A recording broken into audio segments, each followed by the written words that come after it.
ជំរាបសួរនិងសួស្តីអ្នកទាំងអស់គ្នាសូមស្វាគមន៍មកកាន់វីដេអូថ្មីរបស់ខ្ញុំបាទហើយនេះគឺជា SCP 2317.K ដែលត្រូវបានគេស្គាល់ថាជាអ្នកបំផ្លាញពិភពលោកដែលវាស្ថិតនៅចក្រវាឡផ្សេងពីផែនដីដែលគេឃុំខ្លួនសត្វនេះហើយតំបន់ដែលគេឃុំខ្លួនសត្វនោះគឺហៅថាវាសាច់អំបិលហើយបើចង់ទៅរក SCP 2317.K គឺយើងត្រូវឆ្លងកាត់ទ្វារមួយដែលអាចនាំយើងទៅកាន់ចក្រវាឡដែលសត្វនេះឃុំខ្លួនហើយទ្វារនេះដែរត្រូវបានសាងសង់ឡើងនៅសតវត្សទី19នៅពេលដែលយើងឆ្លងកាត់ទ្វារនេះហើយគឺទៅដល់កន្លែងដែលគេឃុំខ្លួនសត្វនេះហើយកន្លែងឃុំខ្លួនសត្វនេះគឺ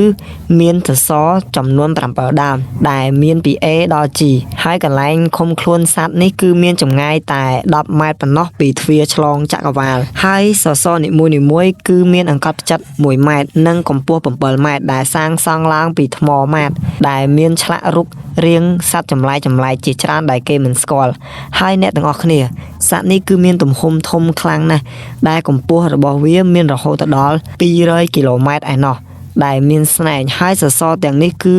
ចងភ្ជាប់ជាមួយនឹងច្រវាក់ដើម្បីចាក់សត្វនេះឲ្យជាប់កុំឲ្យរើរួចហើយបើសិនជាច្រវាក់នោះដាច់ហើយសត្វនេះនឹងចេញមកក្រៅសត្វនេះនឹងលេបត្របាក់ផែនដីរបស់យើងទាំងមូលហើយសត្វនេះត្រូវបានបង្ក្រាបនិងដាក់ច្រវាក់ក្នុងគុកដោយក្រុមអាកំបាំងដែលគេមិនស្គាល់មានឈ្មោះថា Alex Kazan ប្រហែលឆ្នាំ1894មុនគ្រិស្តសករាជហើយនឹងបង្កើតទ្វារឆ្លងចក្រវាឡនេះឡើង